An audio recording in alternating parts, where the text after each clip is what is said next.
I'm going to show you how to name your business and choose a name that you won't actually regret, because I'm actually going to walk you through a sprint of how to choose a business name. And by the end of this video, I promise you will have at least 2 to 3 business name potential to walk away with, to sit on and think about, but at least you'll have something to get started with. And here's the thing, I've been exactly where you are. I know as new business owners, if you're watching this video, you have the business idea, you have the drive, but sometimes we get stuck in limbo trying to cover stuff like our branding or just the name of our business, and we're gonna get you unstuck today. Before we jump in, I'm gonna set some ground rules, okay? And I have my pad here. So I wanna set some ground rules because we're gonna be doing this live and I want you to have some ideas at the end of the video. The first one is I want this business idea to actually be memorable, okay? We want something that people will remember when they think about your business so that you stick in their mind. The second is I want it to be simple and easy to spell. If people are struggling to spell your business name or just trying to figure out what it is, we're already having problems. Number 3 is you want it to be flexible. And the reason we want it flexible is that you want it to be able to grow as your business grows. Because one thing about business is often where you started is not always where you end up. As your business grows, as you work with more clients, I'm the perfect example. Things change. When I started my business, I started it as a blog. Well, I didn't start as a business. I started as a blog. It evolved into the business. It evolved into just marketing. And then now we're more in the marketing agency arena than like coaching, right? So a lot of it has changed. And then number 4 is available. We can do everything 1, 2, 3, but if the name is not available, then it's pointless. So let's go over them again. We want it to be memorable. We want it to be simple and easy to say, and then we want it to be flexible, and then most importantly we need it to be available, because that way you can get your website domain, you can get all your social media handles, and you can have your business listed everywhere. There are 2 types of business names that you might find emergent from this, and one is going to be an abstract business name. And what I mean by that, think about companies like say Nike or Uber or Google, where they're very abstract, but it's one word and it's easily brandable. Right? When someone says Google, they never have to explain to you what it is or who they are, right? It's a very easily brandable name. The next are descriptive names that might come out of it. And these are the ones where you see where the name of the business tells you exactly what the company does. So the wedding planner company, that's descriptive, or FreshBooks or QuickBooks, right? Well, at least I think they're easily related to doing your bookkeeping. So those are the type of 2 names that you might see emerge, but let's dive into the actual session, the workshop, and see what comes out of it.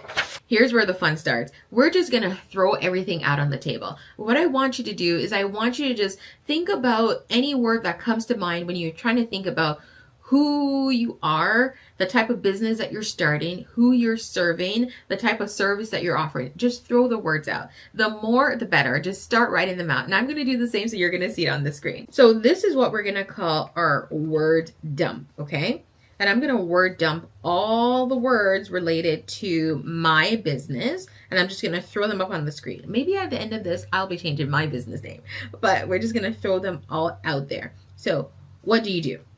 Marketing. Who do you serve? Small businesses. What type of transformation do you offer? Lead generation, revenue growth, traffic, increase your traffic.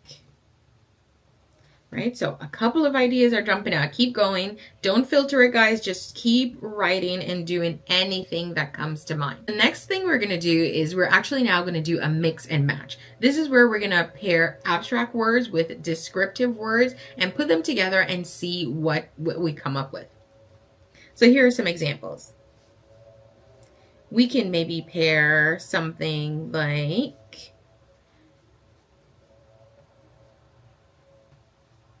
I just put GBP for Google Business Profile, but we could be putting GBP marketing together, right? So something like that. That's an example of a combination, because essentially what we want is what we want to mash up, right? We want to mash up the words, mash up two descriptive words. Think about emotions that your clients feel before or after working with you, and create at least a minimum of 10 combinations from number one, okay? Now comes the most important step.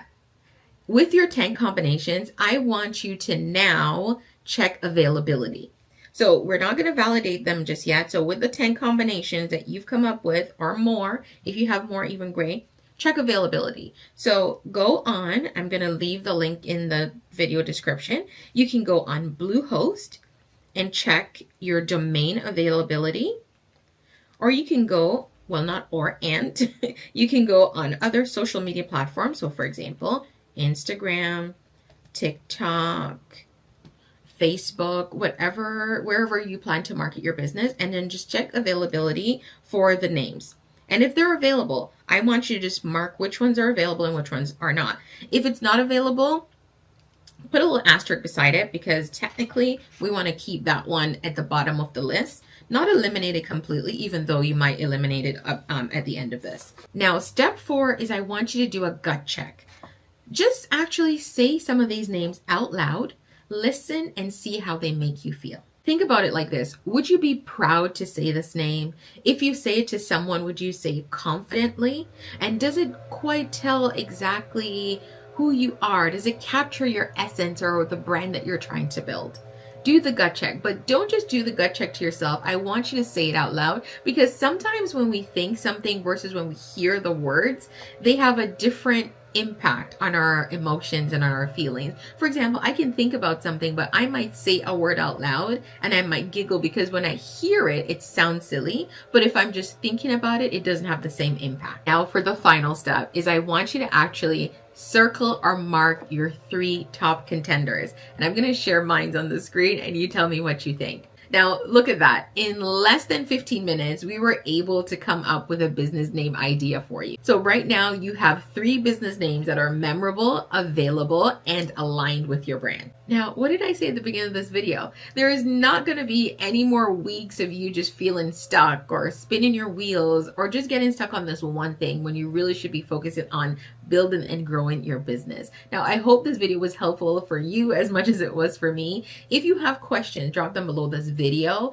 If you need support, whether that's building your business or marketing your business, definitely reach out. You can book a call with me. I'm dropping the link to my calendar also below this video. And questions are always welcome, because I love to respond to your question, but they also help me to decide on the topic for my next video. If I notice that there are common questions that are being left in the comments, that tells me that there are more content I need to create for you so that you can further build and grow your business. Thanks so much for watching, and don't forget to hit that subscribe button.